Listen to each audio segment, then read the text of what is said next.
Rapitso 21 septembre, andro magneran-tany ankalazagna ny fagnadiovana na ny journée clean up day. 50 ny firenena mandray anjara amin'io rapitso, agnisan'izay Madagasikara, agnisan'izay Tomasina. Tsy very anjara itsika eto Tomasina satria ny hino maresaka tamatavy no mikarakara ny hetsika dia magnasa atsika ho tonga eny amin'ny gare routière amin'ny 6 ora maraina, gare routière madio no tanjona, tamatavy madio no tianjona. Manasa atsika rehetra mpiasa-panjakana na olon-tsotra ho tonga hanadio ny tanànatsika satria atsika io ary fahadiovana dia lara-pahamehana.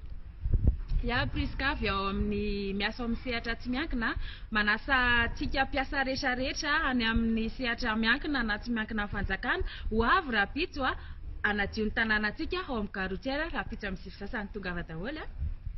Mbola tsara aby Ferody, magnetana atsika jiaby boka avaratra mba ho tonga amare zany amin'ny 6 ora andeha hanadio tanànantsika, na tanora na olobe mitongava aby avako aby fa amare fotoagna andeha hanadiovana tanànantsika. Misaotra.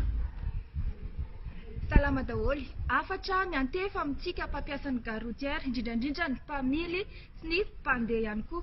Rapitso ny andro ahafahantsika manadio ny toeram-piasantsika, ny toerana izay fivezivezentsika, manasa atsika sy manentana atsika rehetrarehetra mba ho avy amin'ny mandroy miaraka amin'ny fitaovana sahaza man'izay fanadiovana izay. Aoka izay ny loto, aoka izay ny fandotona, dia ho tanàna madio ny filamatra. RANITRATSILO Jimia, mpisehatra politika, manentana atsika mpiarabelona rehetra hanadio rapitso satria manko fiarahamonina madio anjakan'ny atao hoe fahadiovana amin'ny ankapobeny dia antoky ny fahasalamana mba ho lavarary ny tontolo iainantsika mandresany raikitra rapitso. Mitokatika agnaby fanagnandro ay toboka tamatavy etoagny ho avy amin'ny gare routière ao amaray amin'ny hetseke World Clean Up Day izay hatao amin'ny gare routière amin'ny sivy sasa tongava aby rika.